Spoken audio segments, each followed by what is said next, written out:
আসসালামু আলাইকুম ওয়া রাহমাতুল্লাহি ওয়া বারাকাতুহু। সম্মানিত ভাই বন্ধুরা, আজকে এই ভিডিওতে আলোচনা করব আল আদলু অথবা ইয়া আদলু অর্থ হচ্ছে ইনসাফগার অথবা ন্যায়পরায়ণ। যে আল্লাহ পাক মানুষের উপর ন্যায়পরায়ণ করেন, ইনসাফ করেন, সে আল্লাহ পাকের একটা কুদরতি সিফাতি নাম আল আদলু অথবা ইয়া আদলু। এটা পাঠের বিশেষ কিছু ফজিলত রয়েছে।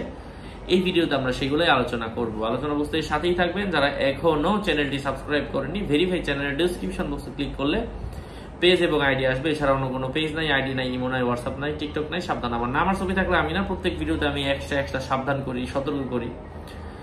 ইনস্টাগ্রামের লিঙ্কও আমার ছিল না আগে, এখন কে জানি আমার নামে খুলে পড়ে ফেলছে।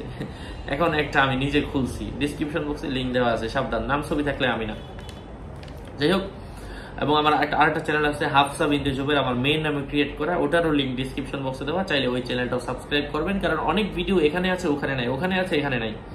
যাই হোক, যে ব্যক্তি শেষ রাতে জাস্ট 99 বার, শেষ রাতে 99 বার অজু সহ যদি পাঠ করে, আল্লাহ তাআলা তার অন্তরকে রহস্য ও জ্যোতির স্থল বানিয়ে দিবেন। রহস্য এবং জ্যোতির স্থল বানিয়ে দিবেন।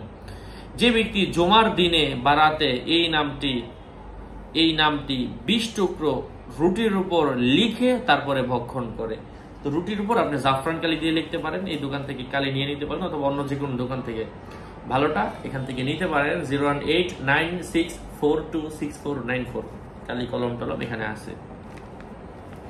20 টুকরো রুটির উপর লিখে ভক্ষণ করবে, আল্লাহ তাআলা যে কোনো সৃষ্টিজীবকে তার অনুগত করে দিবেন, যেটাকে আমরা বাধ্যকরণ, বশীকরণ বলে চিনে থাকি। যাই হোক, আরো আপডেট পেতে সাথেই থাকবেন। আপনাদের মঙ্গল এবং দীর্ঘায়ু কামনা করে এখানে শেষ করছি। দেখা হবে অন্য কোনো ভিডিওতে। এখানে কিন্তু লেখা রয়েছে, খুব শর্টকাটে এখানে লেখা রয়েছে ফজিলতটা।